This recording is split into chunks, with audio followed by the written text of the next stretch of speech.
అమరావతి రాజధానికే తలమానికంగా ఉండేలా తలపెట్టిన ఐకానిక్ వంతెన నిర్మాణం ఒక కొలిక్కి వచ్చింది. ఈ వంతెన డిజైన్ను ప్రజలే ఎంపిక చేశారు. 4 రకాల డిజైన్లను చంద్రబాబు ఖరారు చేయగా వాటిని CRDA ఓటింగ్ కోసం ఆన్లైన్లో పెట్టింది. వీటిల్లో అన్నిటికంటే ఎక్కువగా 14,000 మంది రెండో డిజైన్కు ఓటు వేశారు. ప్రజలు మెచ్చిన దానికే ముఖ్యమంత్రి కూడా ఓటు వేయగా DPR సిద్ధమైంది.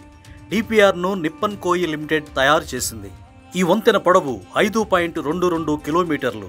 స్వస్తిక హస్త రూపంలో ఉండే కూచిపూడి నృత్య భంగిమ డిజైన్ ఇది. ఎరుపు తెలుపు రంగుల్లో జంట పైలాన్లతో రూపొందించారు. డిజైన్లో స్థానికతకే పెద్దపీట వేశారు. అమరావతిలోని రాయపూడి నుంచి కృష్ణానదికి అటువైపున NH65 వద్ద NTR జిల్లా మూలపాడు వరకు 5.22 కిలోమీటర్ల పొడవున కేబుల్ బ్రిడ్జిని నిర్మిస్తారు. విజయవాడ హైదరాబాద్ జాతీయ రహదారితో అనుసంధానించడం వల్ల 35 కిలోమీటర్ల దూరం తగ్గుతుంది. భవిష్యత్ అవసరాల దృష్ట్యా వంతెనను 6 లైన్లుగా నిర్మిస్తారు.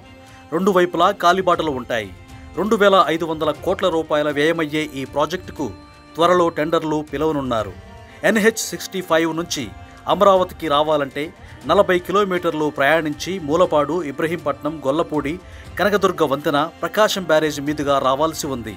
వంతెన వల్ల మూలపాడు నుంచి 5 కిలోమీటర్లు ప్రయాణిస్తే అమరావతిలో అడుగు పెట్టొచ్చు. 35 కిలోమీటర్ల దూరం. విజయవాడ నగరంలోని ట్రాఫిక్ సమస్యలు తప్పుతాయి.